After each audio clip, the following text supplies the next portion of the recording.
नमस्ते। थर्ड आई में आपका स्वागत है। आज हम लोग थोड़ी प्रशांत किशोर साहब की बात कर लें।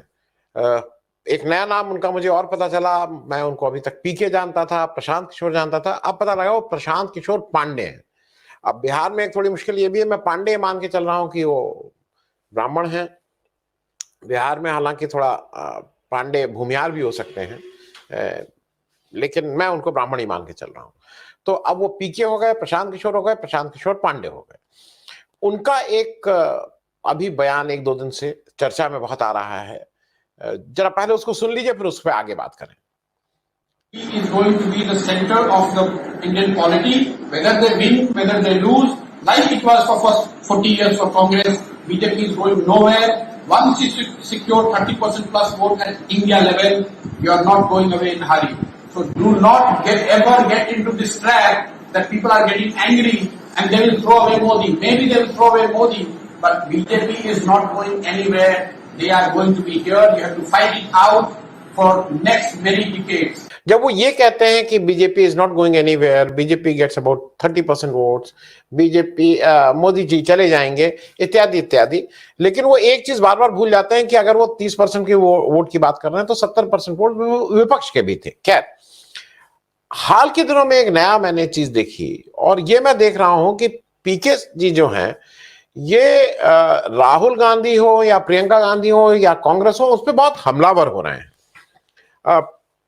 राहुल गांधी से तो खैर वो हरदम राहुल गांधी के अगेंस्ट बयान कुछ ना कुछ देते रहते थे। आपको अगर याद हो, प्रियंका गांधी लखीमपुर गई थी, और उस समय भाई पीके कोई नेता तो है नहीं, लेकिन ठीक है, हम सबको अधिकार है उस पर वो टिप्पणी करने का। पीके जी ने तुरंत वहां बताया था कि इनके जाने से कुछ नहीं होगा, ये सब बेकार है, और इससे क्या कांग्रेस का हो जाएगा क्या, इत्यादि इत्यादि। मुझे ऐसा लगता है कि यही फर्क है पीके में और किसी राजनेता में। पीके सारी चीजों को नाप तौल के नफा नुकसान की दृष्टि से देखते हैं। मेरे दफ्तर में बहुत से लोग आते थे जब मैंने ये चैनल शुरू किया, तो कहते थे इससे फायदा क्या है उनको, क्योंकि उनको लगता था इससे पैसा आ रहा है कि नहीं। तो शायद पीके को हर एक्शन सिर्फ यही लगता है कि अगर प्रियंका गांधी कहेंगे तो वोट का फायदा है कि नहीं। कई बार लोग वोट के अलावा भी पॉलिटिक्स होती है पीके जी, ये शायद उनको अभी समझना होगा। मैं ये बात इसलिए कह रहा हूं कि उन्होंने फिर उसके बाद राहुल गांधी के ऊपर भी हमला बोला। एक राहुल गांधी पे भी एक उन्होंने स्टेटमेंट दिया, जो स्टेटमेंट कहा कि भाई राहुल गांधी इस भुलावे में ना रहें, इत्यादि इत्यादि, भाजपा को लेके।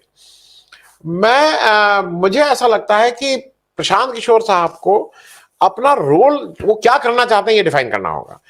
क्योंकि जो वो काम कर रहे हैं वो पोल स्ट्रेटेजिस्ट का कर रहे हैं, मैनेजर का कर रहे हैं। वो बहुत अच्छा किया उन्होंने, जिस भी पार्टी में गए उसको उन्होंने सजा के ठीक से किया। अब वो एक तरफ कहीं आइडियोलॉग बनना चाहते हैं, वैचारिक स्तर पे कुछ करना चाहते हैं, ये भी करना चाहते हैं, तो ये अंतर्द्वंद है। पहली चीज, अगर आपको याद हो, उन्होंने वेस्ट बंगाल के इलेक्शन के बाद कहा था, नहीं नहीं अब मैं ये सब बात हो गया, पोल स्ट्रेटेजी नहीं और ये सब नहीं, मैं अब मतलब रिव्यू करूंगा, देखूंगा। और मैं इसलिए बता दूं कि ये उनकी मेन लाइन पॉलिटिक्स में आने की इच्छा बहुत पुरानी है। बीजेपी को जब 2014 में, जैसा वो मानते हैं, उन्होंने अभूतपूर्व सफलता दिलाई, उसके बाद उनको कोई पॉलिटिकल रोल नहीं मिला गया। उनको फिर वही कहा गया कि भाई जो तुम्हें काम आता है, तुम्हें काम अगर मैनेजरी का आता है मैनेजरी करो। जैसे भाई जिसको गाड़ी चलाना अच्छा आता है तो ड्राइवर का काम करो, बढ़िया गाड़ी चलाओ। भाई गाड़ी से BMW ले लो, ऑडी ले लो, और महंगी मर्सिडीज ले लो, लेकिन काम तुम्हारा गाड़ी चलाना, तुम रहोगे ड्राइवर ही। तुम कभी ये सोचो कि पीछे बैठ के तुम साहब बन जाओगे, तो वो नहीं होगा। तो उसी तरह से बीजेपी ने इनको कोई स्पष्ट रोल नहीं दिया। फिर ये जेडीयू में गए, और जेडीयू में जैसा नीतीश ने कहा कि भाई ये तो अमित शाह जी साहब ने कहा कि इनको आप रख लीजिए, इसलिए गए। वहां रखे गए, इनको वाइस प्रेसिडेंट बनाया गया। वहां पे भी ये अपना कोई पॉलिटिकल रोल तलाश रहे थे, हालांकि इनको बहुत वो दिया गया, लेकिन पॉलिटिकली ये बहुत ज्यादा वहां नहीं कुछ कर पाए। जो इनका रोल ज्यादा था वो बिहार के डेवलपमेंट, बिहार की प्लानिंग, बिहार का विकास के बारे में था। वहां पे भी इनको छटपटाहट हुई। और फिर क्योंकि देखिए ऐसा नहीं है, नीतीश ने अगर डेलीगेट किया है नीतीश जी ने, तो आरसीपी सिंह को उन्होंने बाद में अध्यक्ष बनाया, इनको वो डेलीगेशन नहीं मिला था, ये फैक्ट है। अब वो जात की वजह थी कि विश्वसनीयता की वजह थी, या ये हरदम पोल स्ट्रेटेजिस्टी के रोल में रहते हैं, तो वो वजह थी। ये वहां से निकले, फिर इन्होंने कहा मैं अपनी पार्टी बनाऊंगा। अब इन्होंने एक उस पर बड़ा भारी कई स्टेटमेंट आए, बड़े इंटरव्यूज आए कि ये पार्टी बनाएंगे, बिहार से शुरू करेंगे, ये सब, लेकिन वो भी कुछ नहीं हुआ, वो भी टाइम फिक्स हो गया। फिर ये टीएमसी में चले गए। आपको अगर याद हो कि टीएमसी में इनको अभूतपूर्व जीत मिली, इसमें कोई दो राय नहीं है, जिसमें ये कहा गया कि प्रशांत किशोर जी का एक बड़ा रोल है, और हो भी काफी। लेकिन उसके बाद आपको याद है क्या किए, ये तृणमूल कांग्रेस जब जीत गई थी तुरंत विपक्षी धुरी बनाने लगे। शरद पवार के यहाँ बंबई, फिर दिल्ली, फिर एक विपक्षी की एक छोटी सी मीटिंग उन्होंने कराई, फिर अखिलेश यादव के पास लखनऊ आ गए, इत्यादि इत्यादि, घूमना घामना फिर। इस बीच उधर टीएमसी अपना काम कर रही थी। जो टीएमसी के मैनेजर्स थे माइनस पीके, वो मुकुल रॉय को वापस लाने का और ये सब काम करते जा रहे थे। फिर इन्होंने एक बड़ा दांव खेला, क्योंकि इनको समझ में ये आ गया, जो लगता है कि ऑल इंडिया लेवल पे दो ही पार्टीज हैं, बीजेपी और कांग्रेस। और अगर मुझे कोई ऑल इंडिया रोल चाहिए, क्योंकि अपने को ऑल इंडिया रोल मानते हैं, ये मानते हैं कि he has the vision, he has a statesman जो देश के लिए सोचता है। तो इन्होंने कांग्रेस में जाने की बहुत कोशिश की, कांग्रेस के लिए जनरल सेक्रेटरी बनना चाहते थे। और ये तो अब बहुत सी बातें पब्लिक डोमेन, क्या मतलब आप कहीं कर लीजिए, हर एक अखबार में है। जो कांग्रेस में इन्होंने क्या कहा था, इन्होंने एक पावर पॉइंट प्रेजेंटेशन किया सोनिया गांधी के सामने, राहुल गांधी को, और उसमें जो इनकी मुख्य 6 शर्तें थी वो मैं फिर से रिपीट कर दे रहा हूं कि क्या चाहते थे। पहले ही चीज ये चाहते थे कांग्रेस में कि इनको एक समानांतर संगठन बनाने की छूट दी जाए, जो ब्लॉक लेवल से लेके केंद्र स्तर तक वो एक पैरेलल संगठन बन जाएगा। जो कांग्रेस का जो डीसीसी, यूपी मतलब पीसीसी, एआईसीसी, उससे अलग हटके एक अपना संगठन बनाना चाह रहे थे। फिर उन्होंने ये भी एक शर्त रखी थी कि ये लोग जो इस संगठन में, जो पैरेलल संगठन ये बना, इसमें जो भी आ रहा है उसको 6 वर्ष पंचायत से लेके लोकसभा तक का कोई ना कोई इलेक्शन जरूर लड़वाया जाएगा। मतलब ये एश्योरेंस रहेगी उस आदमी को ज्वाइन करने के लिए, उसको बेट कह लीजिए या स्टिकनेस कह लीजिए, या उसका ये इंसेंटिव रहेगा। तीसरा, पीके जी ने ये कहा कि एक सेंट्रल इलेक्शन कमेटी बने, जो जैसे पार्लियामेंट्री बोर्ड होता है ना, जहां से टिकटों का फैसला होता है, तो ये उस सेंट्रल इलेक्शन कमेटी के ये पार्ट नहीं, मेंबर ना हो, ये उसके इंचार्ज हो, और यही टिकट बांटने का काम मुख्य रूप से ये सेंट्रल इलेक्शन कमेटी करेगी, हेडेड बाय प्रशांत किशोर। चौथा, इन्होंने ये कहा कि राहुल गांधी जी आइडियोलॉजिकली कांग्रेस की बात करें, वैचारिक रूप से बात करें, लेकिन संगठन पूरा मेरे जिम्मे रहे, और मतलब मैं ही उसको देखूं। पांचवा, इन्होंने ये कहा था कि स्कूल फॉर ट्रेनिंग कैडर के लिए, पार्टों जो कैडर हैं उनके लिए स्कूल बन जाए।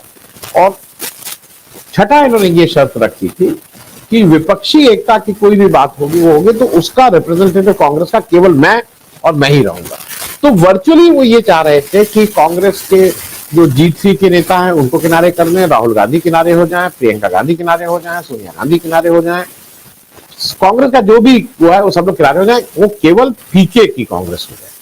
तो कांग्रेस पीके के जनरल सेक्रेटरी हो जाए, टिकट यही बांटे, विपक्षियों से बात यही करें, संगठन इन्हीं का हो, उसमें सबको टिकट मिले, इत्यादि इत्यादि, इस तरह की इन्होंने बातें रखी थी।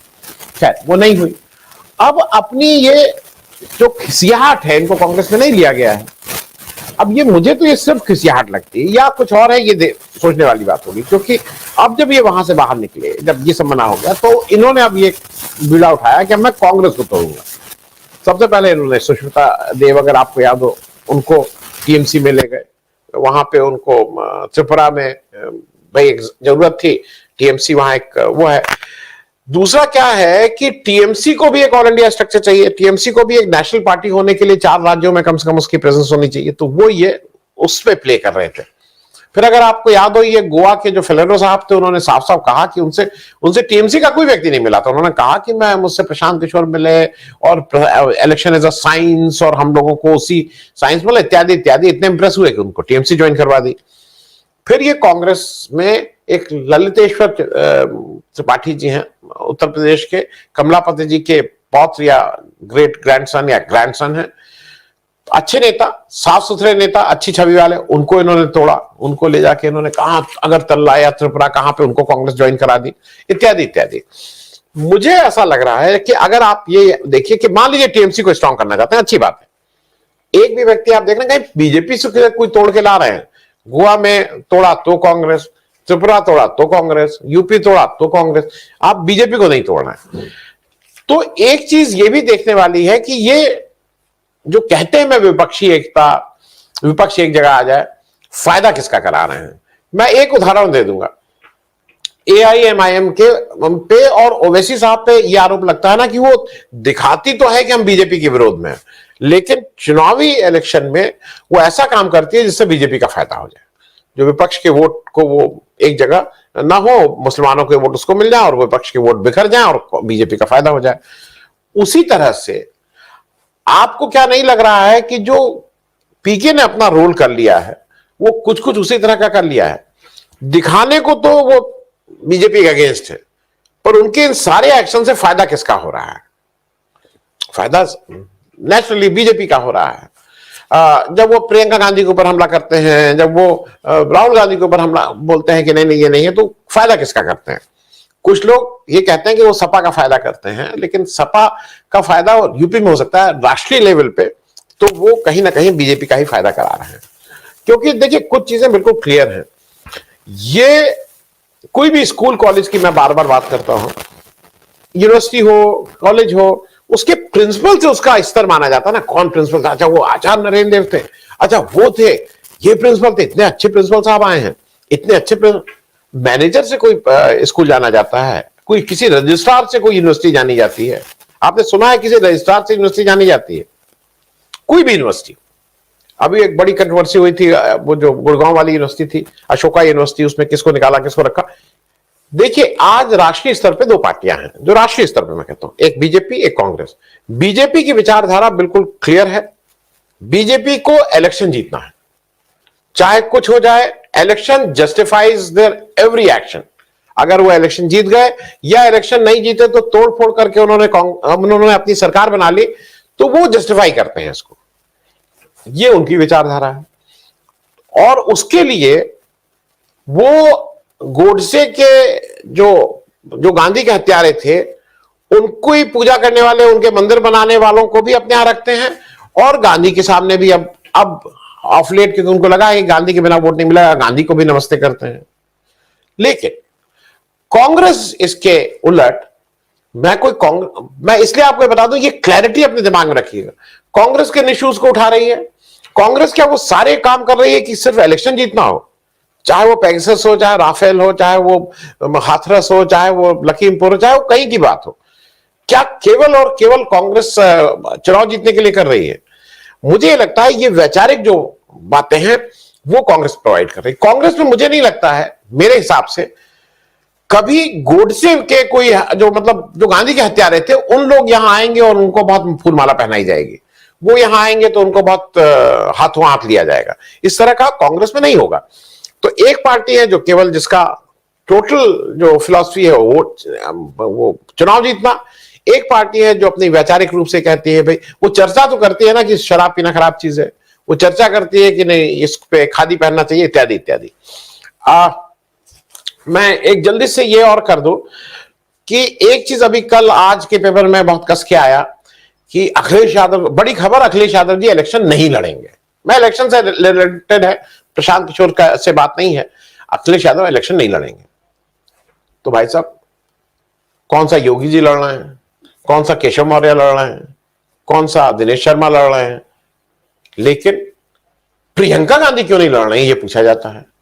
प्रियंका गांधी की हिम्मत है तो आए इलेक्शन लड़ें। अरे भाई, आपके अपने लीडर, आपके अपने चीफ मिनिस्टर, आप लोग इलेक्शन लड़ेंगे नहीं और उधर दम देंगे कि वो क्यों नहीं लड़ रही हैं। और मैं अभी भी इस ओपिनियन का हूं कि एमएलए ही को, ये सीधे सीधे विधानसभा में chief minister, prime minister, Lok Sabha और विधानसभा में जनता के द्वारा डायरेक्ट चुने हुए लोग होने चाहिए, पीछे के दरवाजे से नहीं आना चाहिए। नीतीश जी ने यह काम किया, मुझे खराब लगा। और चलते चलते एक बात जो कन्हैया ने अभी पिछले हफ्ते कहीं बिहार में कही थी, और जो बात काफी हद तक सही है, कि आज अगर आप बीजेपी की फिलॉसफी से, वोट जीतने की बात मैं नहीं कर रहा हूं, बेसिक फिलॉसफी से अगर आपको लगता है कि कहीं ये ठीक नहीं है, तो केवल जो कन्हैया कहता है कि ये कांग्रेस ही एक ऐसी पार्टी है जो बीजेपी के साथ हाथ नहीं मिलाएंगे। बाकी लोग या तो बीजेपी से प्रभावित होके या डर के या धमका के या किसी तरह से या पार्टी तोड़ने के चक्कर में बीजेपी के साथ खड़े होने का खतरा हर एक पार्टी का यह है कि वो बीजेपी के साथ न चली जाए। आज इतना ही, क्योंकि प्रशांत किशोर पे हम सब लोगों को ये देखना चाहिए कि क्या अभी वो रिलेवेंट रह गए हैं या पॉलिटिकली उनको हम ये माने कि वो कोई पॉलिटिकल एक आइडियोलॉग है। ये सोचने वाली बात है। Thank you so much. अगर आपको दी पब्लिक के कार्यक्रम पसंद आते हैं तो इन्हें लाइक करें। अगर आप इस वीडियो को YouTube पर देख रहे हैं तो चैनल को सब्सक्राइब करें, और अगर आप इसे Facebook पर देख रहे हैं तो दी पब्लिक के पेज को लाइक करें। अगर आप चाहते हैं कि हम निष्पक्ष पत्रकारिता को जारी रखते हुए आपसे जुड़े मुद्दों पर सवाल उठाते रहें तो हमें सहयोग करें। आपका छोटा से छोटा सहयोग भी इस मुहिम को जारी रखने में हमें ताकत देगा। डोनेट करने के लिए डिटेल्स जो हैं वो डिस्क्रिप्शन बॉक्स में दी गई हैं। धन्यवाद।